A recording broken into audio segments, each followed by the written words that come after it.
जय गुरु नमः।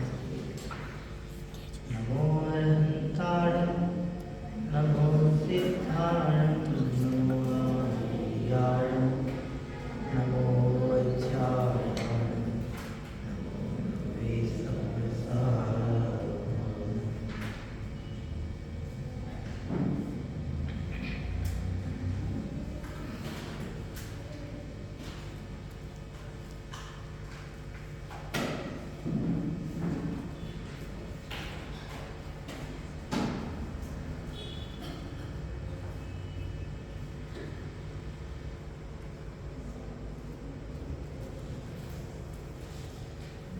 मंगलम भगवान वीरो मंगलम गौतमो गणी मंगलम कुंद कुंदाच्यो जय धर्मो सुमंगल सर्वमंगल मांगल्यम सर्वकल्याणकारिकम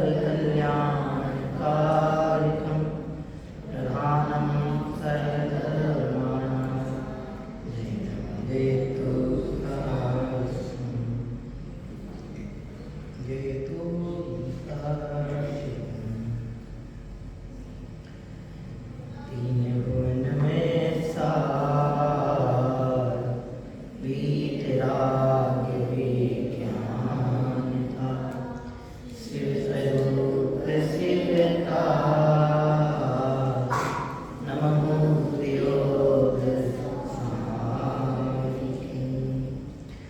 पंच परमेश्वरी भगवान की अहिंसा परमो धर्म की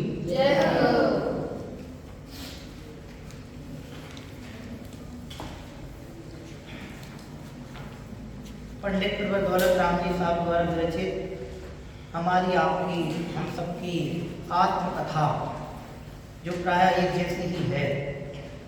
कैसी है? एक जैसी अनादिकाल से लेके हम और आप सभी इस दुखमयी अथाह संसार में निरंतर गोते खाते हुए भटकते हुए पंच परावर्तन लोग। पंच परावर्तन समझते हो? द्रव्य, क्षेत्र, काल, भाव और भव, ये कहलाते हैं पंच परावर्तन। इन पंच परावर्तन रूप संसार में परिभ्रमण करते हुए निरंतर अगणित दुख ही दुख प्राप्त करते हुए भटक रहे हैं। उन दुखों को बताती हुई यह छहढाला जी की प्रथम ढाल पंडित दौलत राम जी साहब हम और आप सभी के लिए प्रेरणा प्रदान करते हुए लिख रहे हैं। पंडित दौलत राम जी साहब अपन पता क्या सोचते हैं कि जिन्होंने ग्रंथ लिखा है बहुत अच्छे से ज़्यादा संपन्न रहे होंगे, बहुत अच्छे रहे होंगे, तब जाके ग्रंथ लिखा। अच्छे तो रहे हैं, निर्मल ज्ञान के धारी थे, पवित्र भावना थी, खूब अच्छे आराधक थे, तब तो इतने उच्चतम विचार उन्होंने लिखे। लेकिन हम जब इनके व्यक्तित्व को देखने का प्रयास करते हैं तो आपको आश्चर्य होगा सुन करके कि पंडित दौलत राम जी साहब का व्यक्तित्व कितना आर्थिक दृष्टि से विपन्न रहा। स्थायी रूप से अंतिम समय में जब उनकी समाधि दिल्ली में हुई तब जाके अंतिम चरण में दिल्ली में कुछ समय रहे। बाकी कभी अलीगढ़, कभी मथुरा, कभी कहीं, कभी कहीं। ऐसे इनका जीवन व्यतीत हुआ। एक बार मथुरा के एक सेठ इनके पास पहुंचे और इनकी परिस्थिति देखकर के चूंकि विद्वान तो अच्छे थे तो खूब उनसे प्रभावित हुए और उनको मथुरा चलने का निवेदन किया और पंडित साहब उनके साथ मथुरा चले भी गए। उस समय वो सेठ के यहाँ रहे और वहाँ उनको उनकी वो चकाचौंध दौलत वाली वैसे वाली पसंद नहीं आई, अच्छी नहीं लगी, रुचि नहीं, क्योंकि धर्मात्माओं को अधिक सुविधाएं नहीं चाहिए पड़ती, आराधक अधिक सुविधाएं नहीं ढूंढते। क्या बोला मोक्षित? आराधक अधिक सुविधाएं नहीं ढूंढते, वरना अधिक सुविधाओं की आकांक्षा रखते हैं। उन्हें तो अपनी आराधना के लिए पर्याप्त समय, चिंतन के लिए पर्याप्त समय मिलता रहे, यह अच्छे आराधकों की निशानी है। तो पंडित दौलत राम जी साहब भी बहुत अधिक लोलू की प्रवृत्ति के नहीं थे कि चलो सेठ के यहाँ रहने को मिल गया, सेठ ने निमंत्रण दे दिया तो वहाँ जाके मौज से रहेंगे। नहीं, धर्मात्मा विषयाभिलाषी नहीं होते। विषयों की अधिक इच्छा धर्मात्माओं के नहीं होती। पंडित दौलत राम जी साहब जैसा व्यक्तित्व उनकी चकाचौंध में नहीं हो गया। कुछ समय वहाँ रहने के बाद वापस वो यहाँ अपने अलीगढ़ आ गए और वहाँ कपड़े पे वो उस पर छाप करने वाला वो व्यवसाय करने लगे। और आपको आश्चर्य होगा कि इतनी अधिक प्रभावना की भावना। हमको लगता है कि हम जिनवाणी याद करने में हमें कष्ट लगता है, कैसे याद होगी ये समय साल की गाथाएं, कैसे क्या करेंगे। अपन अभी याद करने की उम्र है, नहीं करते। लेकिन आप देखो कि वो कपड़े पे छापने वाला जो व्यवसाय कर रहे हैं साथ में, और आगे जहाँ बैठ के वो काम कर रहे हैं वहीं सामने पाटा रख के जिनवाणी विराजमान कर ली, काम करते जा रहे, ग्रंथों की गाथाएं पढ़ते जा रहे, याद करते जा रहे।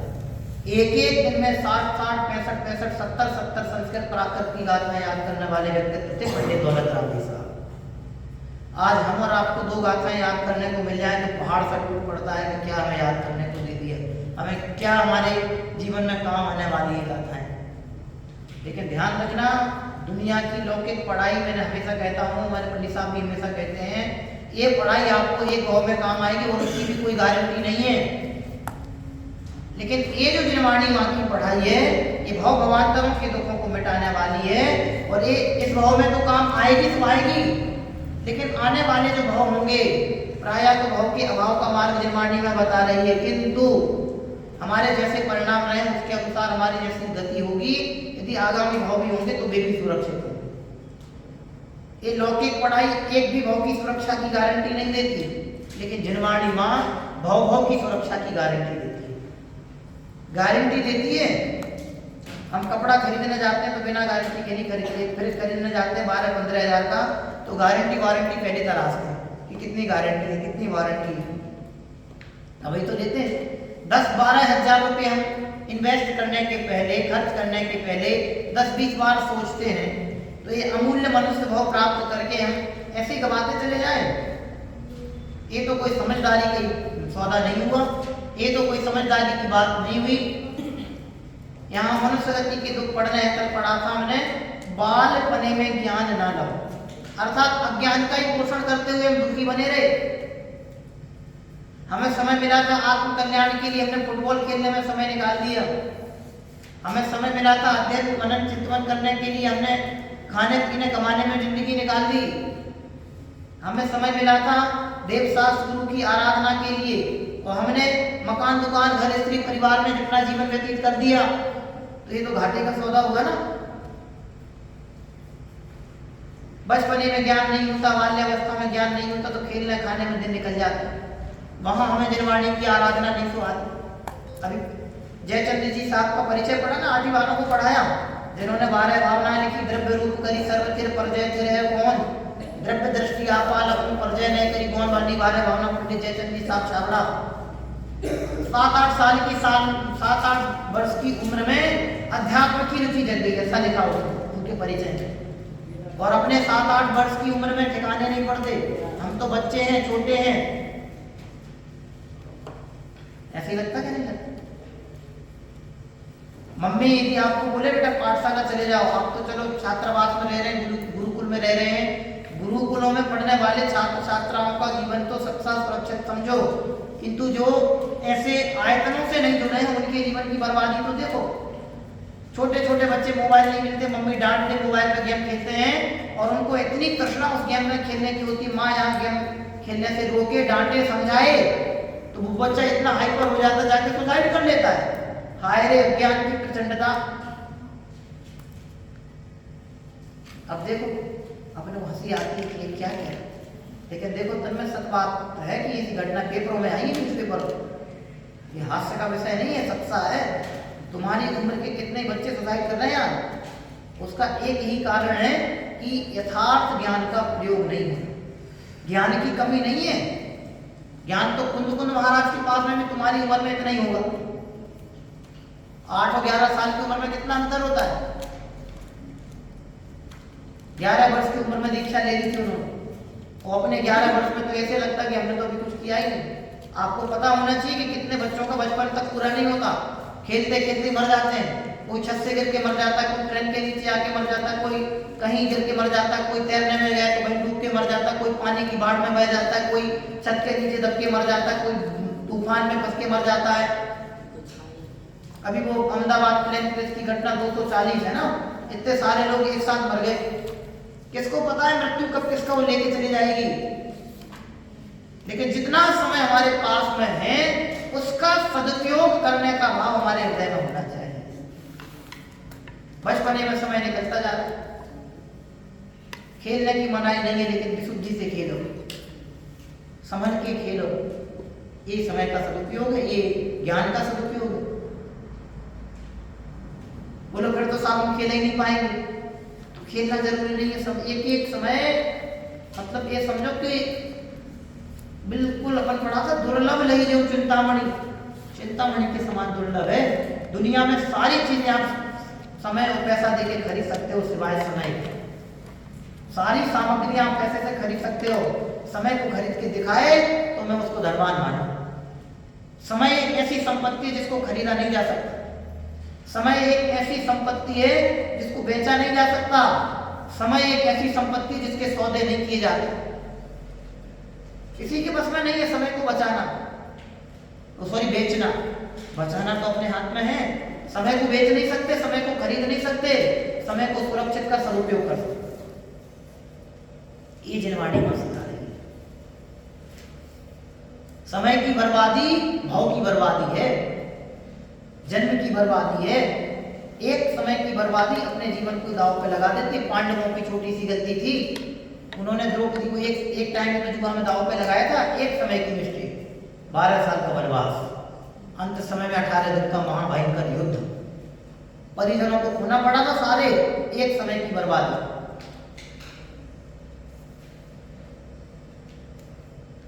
ध्यान रखना, आप समय को बर्बाद करेंगे, समय आपको बर्बाद कर देगा।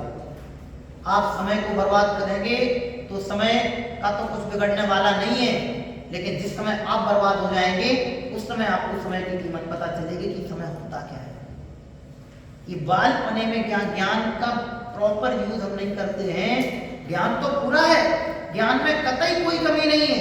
वर्तमान में भी हमें इतना ज्ञान है कि हम अपने ज्ञान का सदुपयोग करें तो आने वाले समय में हम केवल ज्ञान को प्राप्त कर सकते हैं। कल मैंने आपसे कहा था ज्ञान का प्रॉपर यूज करना ही केवल ज्ञान की उत्पत्ति का कारण है, और ज्ञान का मिसयूज करना ही ज्ञान अमृत कर्म को बदलने का कारण है। तीव्र कर्म बनते हैं, याद नहीं होता है, ज्ञान के दुरुपयोग का फल है। जल्दी आप समझ नहीं पाते, ज्ञान के दुरुपयोग का फल है। बार बार समझाने के बावजूद भी आपकी समझ में नहीं बैठता, समझ में नहीं आता है, ज्ञान के दुरुपयोग का फल है। हम याद करना चाहते हैं लेकिन पढ़ाई चिंतन में मन नहीं लगता, ये ज्ञान के दुरुपयोग का फल है। अब आप सोचो कि ज्ञान के दुरुपयोग का कितना कितना फल भोगना पड़ता है। परंपरा चल जाती है, यदि पिता दिमाग से कमजोर हो और उसके बच्चे हो, संतान हो, विवाह होने के उपरांत, तो उसकी संतान भी वैसी होने लगती है। देखे होंगे बहुत सारे बच्चे, आप कल्पना तो करके देखो कैसे कैसे कर्म बनते हैं, कैसे कैसे दुख भोगने पड़ते हैं। इसलिए यहां लिख रहे हैं बाल्य अवस्था में किस तरह के दुख। बालपने में ज्ञान ना, ज्ञान नहीं होता है, प्रॉपर ज्ञान नहीं होता है, यथार्थ ज्ञान नहीं हो पाता है, उसके अभाव में दुखी होता है। पता है कैसे दुख होते हैं? बालपने की अभी बात अपन छोड़ दो, बड़े लोग भी हो जाते। मुंबई गए, आपको एड्रेस दे दिया, आप पहली बार मुंबई गए, आप मकान ढूंढ रहे, आपके हाथ में एड्रेस है लेकिन प्रॉपर आपको नॉलेज नहीं है, तो आप गली गली भटकते हैं। 2-4 घंटे भटक लें तो पसीने से तरबतर हो जाते हैं। तो उस समय में कहाँ फंस गए यार, इसके अच्छे तुम अपने गाँव में, होने लगती ना परेशानी। जब आप सोचो तो सही ज्ञान के अभाव में कैसे कैसे दुख होते हैं। जब इतनी बड़ी उम्र में ऐसे तकलीफ लगने लगती है, परेशानी लगने लगती है, पसीना से तरबतर होकर आकुलता होने लगती है, तो बाल्यावस्था में प्रॉपर ज्ञान नहीं होता तो कितने कितने प्रकार से पीड़ित होता होगा। इसलिए बेटे बहुत सावधानी से हर एक चीज को समझ करके समय के सदुपयोग पर बल, ज्ञान के सदुपयोग पर बल दो। ज्ञान का सदुपयोग करोगे तो आपको आपका ज्ञान हर एक प्रकार की बर्बादी से बचा लेगा। तो ज्ञान का सदुपयोग नहीं करोगे तो दुनिया की कोई भी ताकत ऐसी नहीं है जो आपको बर्बाद होने से बचा सके। शराबी के पास सारी संपत्ति हो लेकिन उससे शराब नहीं छूटी, शराब पीता रहे तो संपत्ति किस काम? दिन भर शराब पी के पड़ा रहे, लाखों करोड़ों की प्रॉपर्टी हो, गाड़ियां खड़ी हो, नौकर लगे हो, शराब पी के पड़ा रहे तो भोग पाएगा वो? उसको भोगने के लिए एक प्रसन्न मन चाहिए, अच्छा मन चाहिए। नहीं तो सिर्फ शराब में पैसा पीता रहेगा, पड़ा रहेगा, पीता रहेगा, पड़ा रहेगा और आयु निकल जाएगी, समय पूरा हो जाएगा। मनुष्य आयु, ये मनुष्य शरीर, मनुष्य नाम का निकोदय से अपने को प्राप्त हुआ है। इसका प्रॉपर यूज करें अपने आत्म कल्याण में। मनुष्य भोग की सार्थकता संयम अंगीकार करने में है, जीवन व्यतीत करने में नहीं। ये मनुष्य पर्याय जो अपने को मिली है, इसकी सार्थकता, इसकी सफलता संयम अंगीकार करने में है, जीवन व्यतीत करने में नहीं है। जीवन व्यतीत तो ये जानवर भी कर रहे हैं। कुत्तों का जीवन भी 10-12 साल का होता है, अधिकतम उम्र उनकी इतनी होती है 10-12 साल। वे भी अपना जीवन व्यतीत कर लेते हैं, वे भी खाने पीने में अपना जीवन निकाल रहे हैं, वे भी कहीं ना कहीं मुंह मारते फिर रहे हैं, घूम रहे हैं, खा रहे हैं, पी रहे हैं, दौड़ रहे हैं, खेल रहे हैं, नाच रहे हैं, कभी कभी कृत्रिम उनके जो स्विमिंग पूल होते हैं, गटर, उसमें भी नहा लेते हैं। वे भी अपने हिसाब से सब काम कर रहे हैं और हम भी उनके समान नहाने धोने, खाने पीने, नाचने गाने में समय निकालने, तो क्या मतलब है? उनके जीवन में हमारे जीवन में विशेषता क्या है? वो ज्ञान की तो विशेषता है। वो यहाँ लिख रहे हैं बालपने में ज्ञान ना लो, उस ज्ञान ना होने के कारण दुखी होता है, सही ज्ञान प्राप्त नहीं कर सका उसके अभाव में दुखी होता है। अब इतने बहुत लगा लेना, बहुत लंबा कह दिया मैंने। बालपने में, बचपने में ज्ञान ना लो, प्रॉपर ज्ञान प्राप्त नहीं कर पाता, इसलिए दुखी होता है। आज वर्तमान में पाठशालाओं का अभाव हो रहा है। पाठशालाएं ऐसी सुरक्षा कवच थी जिनके कारण से बच्चों के जीवन की सुरक्षा होती थी। बच्चों का जीवन सुरक्षित होता था तो वे अपने माता पिता का जीवन सुरक्षित बना पाते थे। माता पिता का जीवन सुरक्षित रहता था तो वे अपने परिवार का, समाज का, देश का, सब जगह का माहौल सुरक्षित था। लेकिन वर्तमान में विसंगति इतनी अच्छी आ गई है कि हर जगह जगह पाठशालाएं जो अधिक डेवलप होनी चाहिए थी वे बंद होने लगी। माता पिता बच्चों को पाठशाला नहीं भेजेंगे, कोचिंग भेज देते हैं। आप सोचो कि उनके जीवन का क्या होता है और क्या हो रहा है। आप देखो, बच्चे दिल्ली जाते हैं, कोटा जाते हैं, तमाम सारी जगहों पे जाते हैं, क्या क्या भूल के आते हैं पढ़ाई के नाम पे। आंखों देखिए हाल है इंदौर में 20 जन के माता पिता पढ़ाई के लिए भेजते हैं। बच्चे यहाँ घूम रहे, रात को वहां जा रहे हैं, इस पार्टी में, उस पार्टी में, तरह तरह के ऊटपटांग कपड़े। क्या है ये? पढ़ाई है? आप कल्पना करके देखो, मां पंडित साहब बोलते हैं कि मान लो अपनी बहन या अपनी बेटी छोटे छोटे कपड़े पहन के यहाँ निकल जाए, 4 लोग देखें तो कैसा लगता है? हमारे लिए जैन शासन इसलिए नहीं मिला, हमारे लिए जैन शासन इसलिए मिला कि हम अच्छी और सच्ची शिक्षा प्राप्त करके अपने जीवन को अच्छा बनाएं और औरों के जीवन को अच्छा बनाने के लिए प्रेरणा प्रदान करें। इसके लिए जैन शासन मिला है। जैन हो गए और यहाँ पढ़ते जा रहे, कैसे ऐसे दुखों उसमें ही उलझ जाए तो फिर अपने जीवन की बर्बादी है। आज लाखों बच्चे हैं, मध्य प्रदेश की पॉपुलेशन हमारे 8-10 करोड़ के समथिंग वो लगभग पूरी बनती है। अब अपन एक स्टेट का ही लेने के इतनी, इस स्टेट की इतनी पॉपुलेशन है, जनसंख्या है, उसमें आप लगाओ कि मान लो 8-10 करोड़ की यदि पॉपुलेशन किसी स्टेट की है, उसमें 2 करोड़ बच्चे, उन 2 करोड़ बच्चों में से 50 बच्चों में आपका नंबर लगाए और 6 महीने 8 समय में 608 जी मोक्ष जाते हैं। उन 608 में पता नहीं आपका ही नंबर हो। आप जब अपने आप को इतने लेवल से सोचेंगे 8 करोड़ में से हम 50 निकल के आए तो आप अपने महत्व को समझ पाएंगे। अब आप इमेज ही नहीं कर पाओगे। आप यही सोचोगे बच्चे हैं, हमारा जीवन तो भी ऐसा है, वे बच्चे भी तो है, वे भी तो ऐसा कर रहे। मैं आपसे पूछता हूँ, कोई सामने वाला जहर खाएगा तो आप जहर खाओगे? नहीं बेटे, आज हमें समझ बढ़ाने का समय मिला है तो हम भरपूर अपनी समझ को विकसित करेंगे। आज हमारे हाथों में सौभाग्य से समय सार आया है तो हम अपने जीवन को सार्थकता प्रदान करें। आज हमारे हृदय पटल पर कुंद कुंद विराजे हैं तो हम अपने जीवन को बर्बाद नहीं होने दें। आज हमारे सिर माथे पंच परमेष्ठी भगवान विराजमान हुए हैं, तो हम पंच बराबर तन संसार को विराम प्रदान करें। सबको हाथ नहीं मिलता, भगवान का अभिषेक करने का सौभाग्य नहीं मिलता, सबको भगवान के चरण स्पर्श करने का सौभाग्य नहीं मिलता, अपने को प्रतिदिन मिलता है। इससे बड़ी बात क्या होगी? जिनका प्रारंभ देवशास्त्र गुरु की छत्र छाया से हो, उसके लिए इसके सिवा दूसरा सौभाग्य और क्या होगा? इसके अलावा दूसरा कोई सौभाग्य हमें नहीं। आज हमें बचपन से देवशास्त्र गुरु की समझ मिल गई, सच्चे देवशास्त्र गुरु को समझने का सौभाग्य मिल गया। इससे बड़ी दूसरी समझ अपने पुण्य का उदय और क्या होगा? संपत्ति तो, साधन तो आपको आपके पुण्य से मिल जाएंगे। संपत्ति पुण्य की दासी है, पैसा पुण्य का दास है। पुण्य होगा तो दौड़ के आएगा और पुण्य नहीं होगा तो दौड़ के चला जाएगा। आपके पिताजी आपको करोड़ों की प्रॉपर्टी इकट्ठी करके चले जाओ, पिताजी का देहांत हो जाए और आपके पुण्य के उदय में वो संपत्ति नहीं हो, तो पिताजी के जाते ही घर की बर्बाद होते देखे जा रहे हैं, देखे जाते हैं। और यदि आपके भी ऐसा रहा तो चला जाएगा। ऐसी कहावत है, चलता है, पूत कपूत तो क्यों धन संचय और पूत सपूत तो क्यों धन संचय। यदि पूत कपूत है तो ज्यादा कमा के क्यों रख के जाना, और पूत यानी पुत्र कुपुत्र है तो फिर अधिक कमा के क्या फायदा, और अच्छा सुपुत्र है तो भी क्यों कमाना, वो तो अपने पुत्र से कमा लेगा। इसलिए ज्यादा किसी के बारे में नहीं सोचो, हमें अपने समय का सदुपयोग करना है। इसके लिए दिनवाणी मां प्रेरणा प्रदान कर रही है, लिख रही है। क्या लिख रही है? बालपने में ज्ञान न लग। कभी मत सोचो कि हम नहीं कर पाएंगे। अरे हम जैनी बच्चे हैं, जिनेंद्र मेरे पिताजी हैं, तीर्थंकर भगवान हमारे परम पिता हैं, उनकी छत्र छाया में पल बढ़ रहे हैं, हमारे साथ कभी अन्याय नहीं हुआ। ऐसा ब्रॉड माइंडेड होकर के सोच करके आगे बढ़ेंगे तो निश्चित ही अपना जीवन सार्थकता की हो जाएगा। जिनवाणी जैसी संरक्षिका विश्व में दूसरी कोई नहीं। अरहंत पिताजी जैसे संरक्षक, मार्गदर्शक और प्रेरक दूसरे कोई नहीं है। ऐसा मोटिवेशन लेंगे तो जीवन सार्थक हो जाएगा।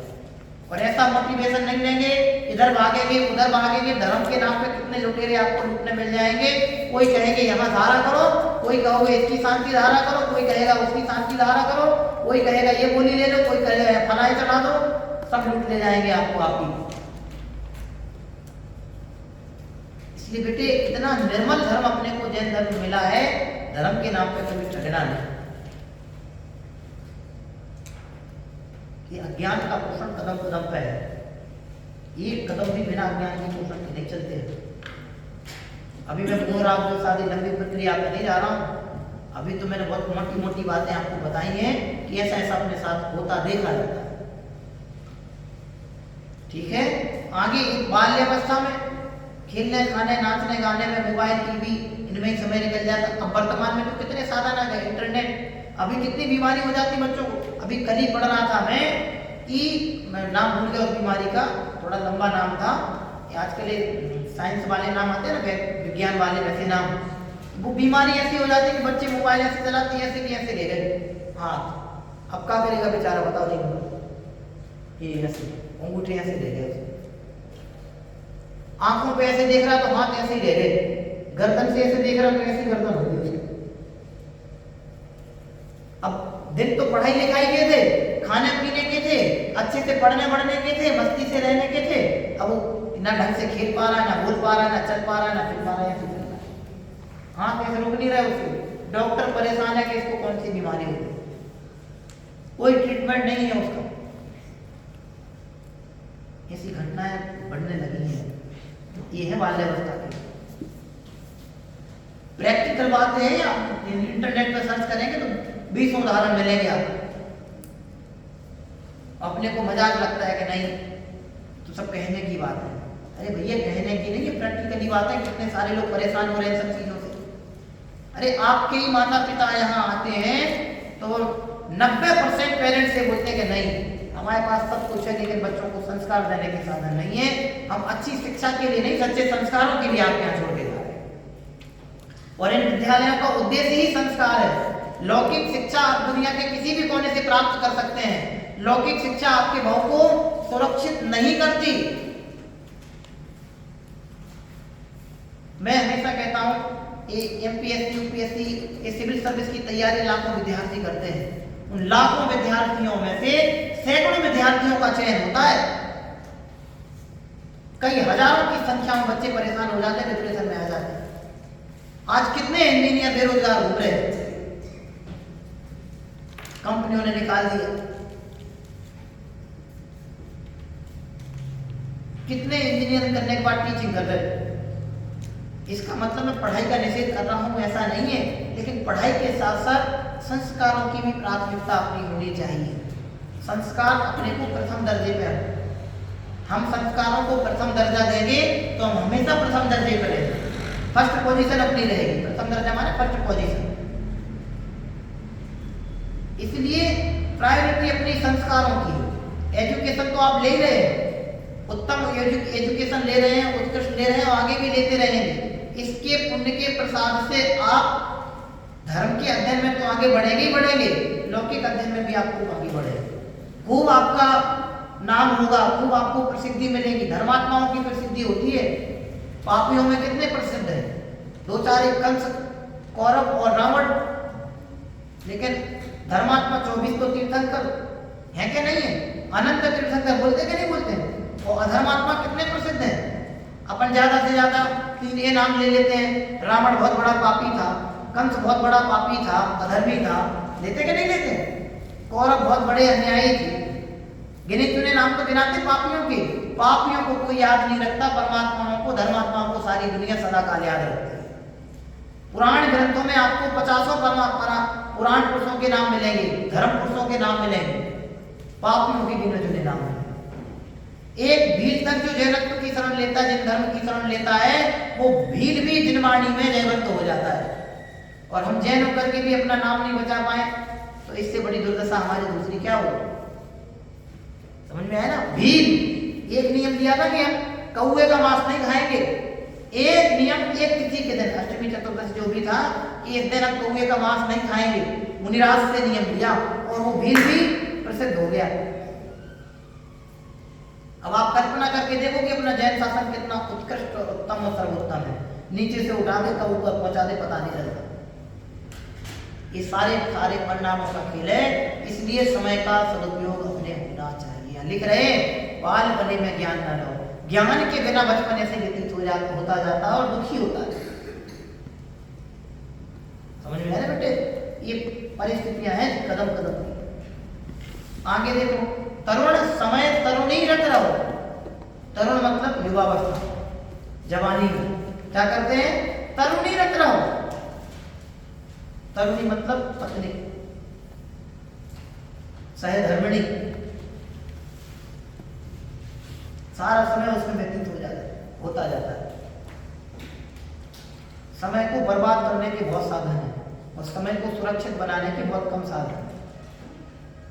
चारों तरफ समय की बर्बादी के साधन घूम रहे हैं और समय को बचाने के साधन वेद शास्त्र गुरु देवालय जिन धर्म जिनवाणी है। इनके अलावा और क्या है हमारे पास? तरुण समय तरुणी रखो। समझ में आया ना? कितने विषयों की अभिलाषा के कारण विवाह होते हैं। विवाह के उपरांत अभी ये घटना घटी, वो क्रिकेट खिलाड़ी थी ना महिला, उसकी शादी होने वाली थी, बालिका नाम भूल गया मैं उसका, तो उसकी शादी हो रही थी। जो शादी के फंक्शन थे, पिता को अटैक आ गया, शादी स्टॉप। अभी ये रिसेंटली हमारे यहाँ घटना बनी, एक जन की शादी, उधर उनकी दादी की डेथ। अरे ऐसे कितने प्रसंग बनते हैं।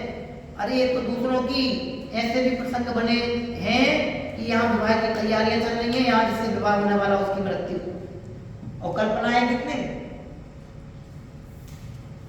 विस्मय होता रे तेरे इन विश्वासों का, जिनकी कोई धरती कोई गगन नहीं रे। कोई ठिकाना नहीं। कितना बड़ा आश्चर्य है, जिसका कोई ठिकाना नहीं, उसके लिए सारा समय खत्म कर रहे हैं। आसक्ति बहुत बड़ा पाप है। समझ में आया ना? आसक्ति नहीं होनी चाहिए। लिख रहे हैं यहाँ पे, तरुण समय तरुणी रत रहे। विवाह हुआ, पत्नी मन पहले शादी की तैयारियां करने में तो, क्योंकि शादियों में कितनी सारी प्लानिंग करनी पड़ती। शादी हो जाए तो शादी के बाद घर परिवार चलाने की समस्याएं, पत्नी के संरक्षण की समस्याएं, आगे बच्चे हो गए तो उनकी समस्याएं, कदम कदम पे समस्याएं, तो बच्चे हो गए बड़े हो गए, पढ़ाई लिखाई की समस्याएं, फिर पति का जीवन कहाँ सुरक्षित। तरुण समय तक समय निकल जाता, इसलिए बता रहे कि ऐसे ऐसे समय निकल जाता और समय नहीं निकलता जाता है, समय बर्बाद होता जाता है, निकलता जाता, अंत समय में सिर्फ पछतावा रहता है कि हम कुछ कर नहीं पाए। इसलिए जीवन के सिस्टम हो, समझ में आया ना। फिर लिख रहे हैं अर्धमृतक सम बूढ़ापन। अर्ध माने आधे, मृतक मरे हुए, अधमरे, सम माने समान, बूढ़ापन अधमरे व्यक्ति के समान होता है बूढ़ापन, वृद्धावस्था। कोई किसी को सहारा नहीं देता। आज वृद्धावस्था के दुख देखने हो तो आप देखो वृद्धाश्रम में जाओ, जिनके सगे माता पिता जिन्होंने लाखों करोड़ों अरबों की प्रॉपर्टी इकट्ठी की और उनके सगे सुपुत्रों ने उनको वृद्धाश्रम में छोड़ दिया। जो माता पिता अपने बच्चों को कभी धरती पर नहीं चलने देते थे, कंधों पे लेके जाते थे, और वे बच्चे उन बच्चों को, अपने माता पिता को हाथ पकड़ के वृद्धाश्रम छोड़ाते।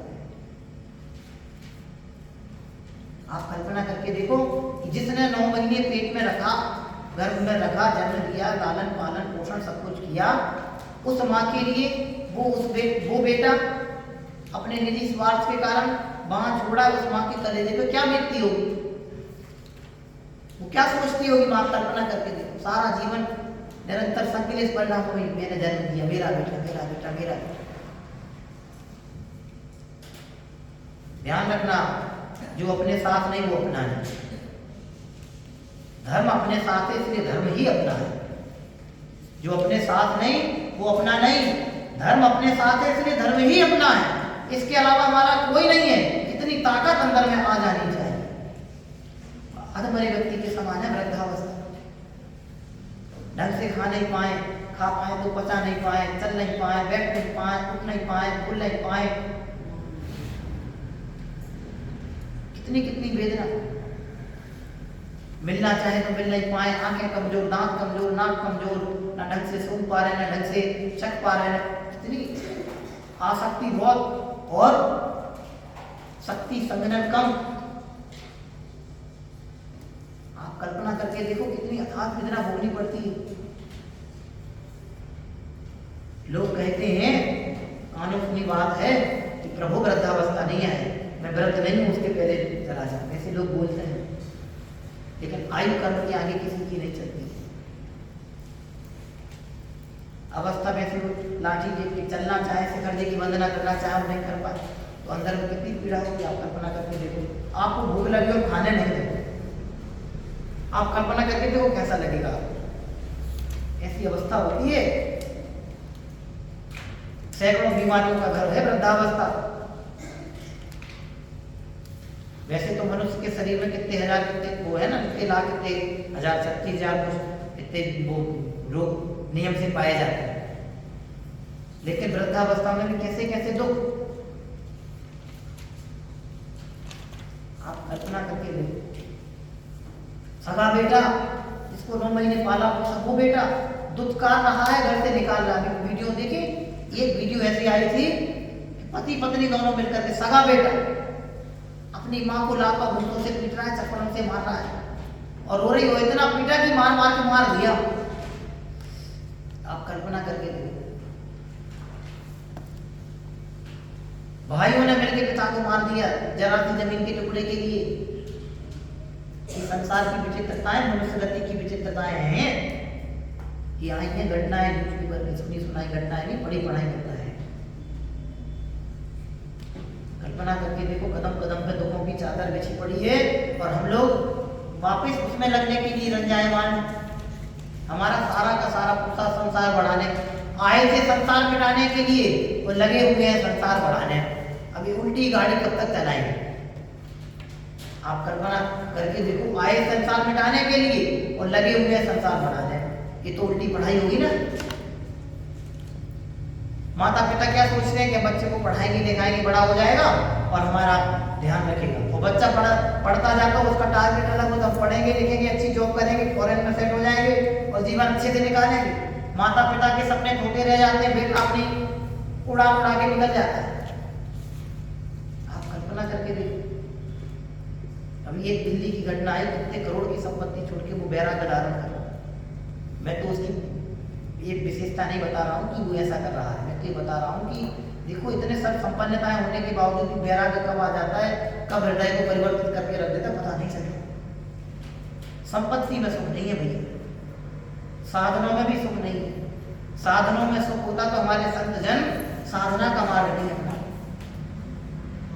साधना का मार्ग ही सर्वोत्तम मार्ग है। देखो देखो यह जीव की विराधना का फल, चेतो चेतो आराधना में मत बनो निर्बल। समय मिला है इसलिए आराधना को बदलो, आराधना सहित धर्म की आराधना सहित अपना जीवन व्यतीत हो। सुनने की प्रबल इच्छा हो, सुनना कान से सुनाई नहीं देती, परेशान हो। अपन कोई होता ना, हम यहाँ से लेक्चर दे रहे हो तो आप नहीं सुन पाओ और हम पूछने तो आपको क्या लगता है, यार सुन लेते तो इतने लोगों में इंसल्ट चली हो, लगता ना सुनने का फल। आप कल्पना करके देखो, वृद्धावस्था में जब प्रॉपर सुनाई नहीं देता, सुनने की तीव्र इच्छा होती है, तो उनके हृदय को कैसा लगता होगा कि प्रभु कैसी अवस्था है। भगवंतों के दर्शनों की इच्छाएं हैं और आंखों से दिखाई नहीं दे, तो आप कल्पना करके देखो कि उनको कैसा लगता है। मुनिराजों को आहार दान की अभिलाषा उत्पन्न हो रही कि हम आहार दान करें और हाथों से आप ऐसे ऐसे देह कांपे, नहीं उठा पाए, इशारा कर रहे हैं आप बैठो माता जी। घरों में शादियां होती हैं, वृद्ध अम्माएं होती हैं, चल फिर नहीं पाती, वो बोलती रहती हैं, लोग बोलते बड़बड़ाती हैं, तो उनसे कोई बोले ये ध्यान रखना, तो वो उसकी बहू बोलती है अरे उसका तो काम है बड़बड़ा, उसको ध्यान रखो। कल्पना करके तो देखो कैसा जीवन है मनुष्य का। नीचे शादी के भी जगह का नाम नहीं बता रहा हूँ, अभी घर में परिवार में शादी का प्रसंग चल रहा है, ऊपर कमरे में वृद्धावस्था में वृद्ध माँ कमरे के अंदर बंद है, सारे लोग खाना खा रहे हैं, मेहमान खाना खा रहे हैं, तो वो माँ 1.5 दिन से भूखी बैठी है। आप कल्पना तो करके देखो कैसा जीवन है मनुष्य का। वो माँ जिसने 9 महीने गर्भ में रखा, वो माँ जिसने आपको याद है कर करके दुग्ध पान कराया, भोजन कराया, चलना फिरना उठना सिखाया, वो माँ शादी के प्रसंग के कारण आप सैकड़ों लोगों को खाना खिला रहे हैं, पार्टियां दे रहे हैं, शराब पिला रहे हैं, और वो माँ जिसने सब कुछ आपके लिए खत्म किया, दाव पे लगाया, 1.5 दिन से भूखी बैठी। हाय रे, ये दुर्दशा है, ये कर्म की विचित्रताएं हैं, ये मोह राग द्वेष के परिणामों का फल है। इसलिए कतई राग द्वेष नहीं करना। फिर से कह रहे, जो अपने अपने साथ नहीं वो अपना नहीं, धर्म अपने साथ है इसलिए वही अपना है। धर्म को सिरोधारी करके उसको अपना करके अपने जीवन को धन्य बनाने का प्रयास है। लिखा है अर्धकृतक अधमरे व्यक्ति के समान वृद्धावस्था हो।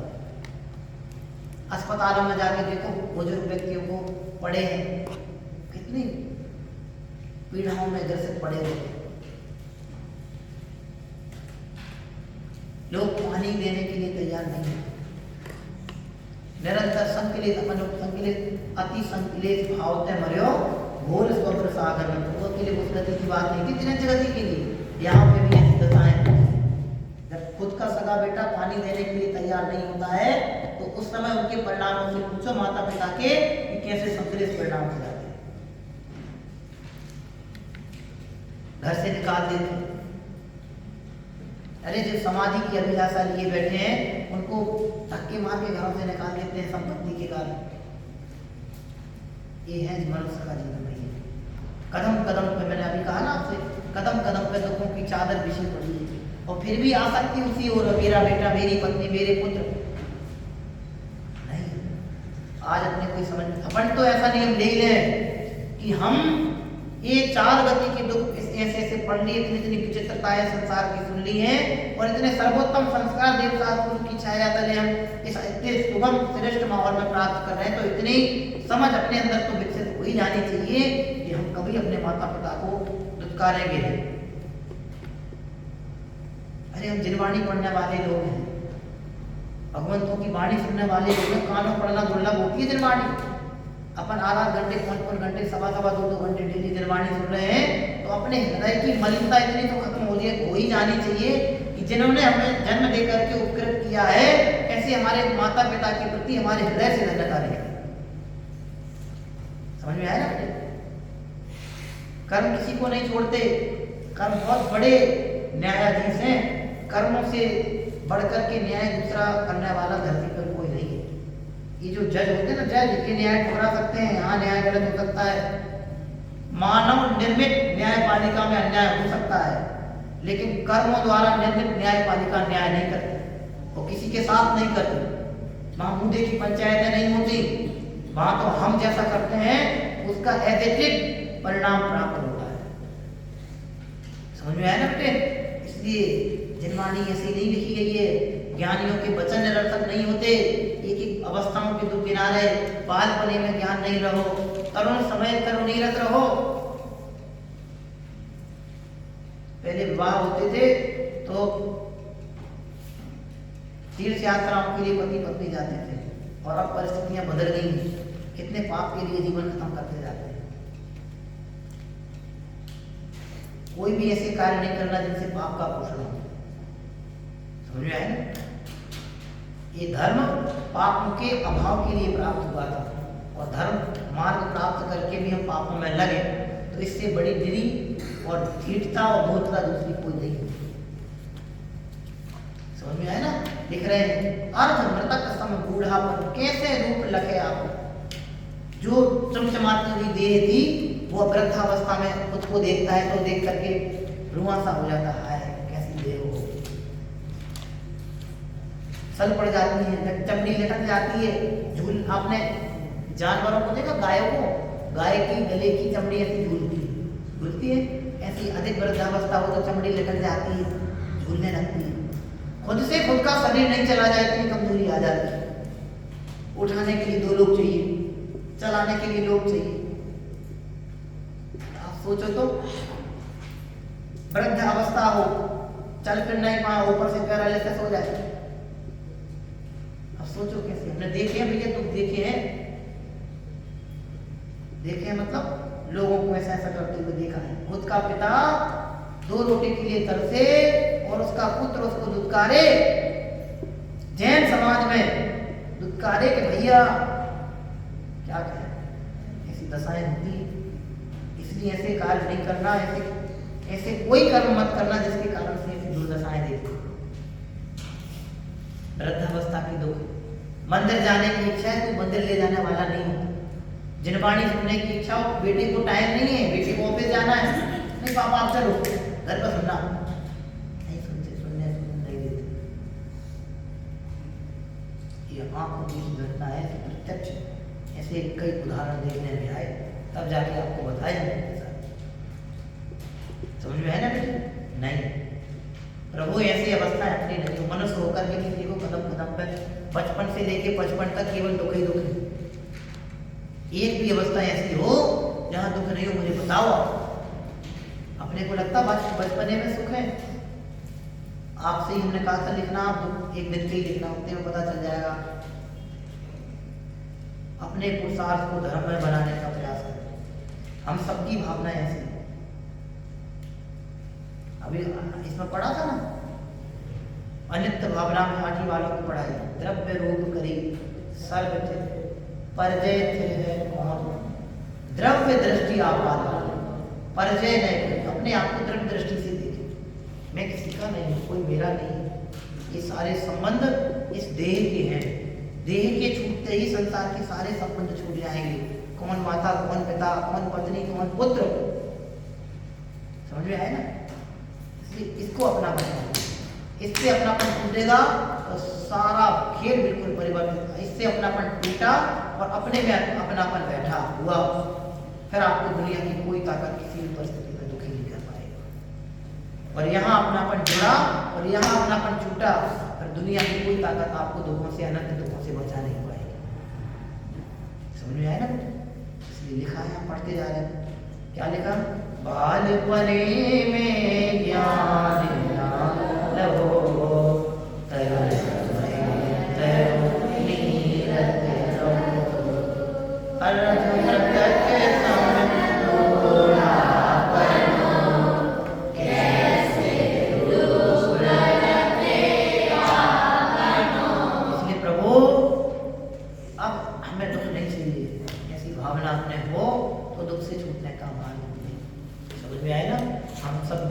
अनंत दुखों से छूट करके अनंत सुख को उपलब्ध हों, ऐसी परम पवित्र भावना से विराम लेते हैं। ओम नमः शिवाय।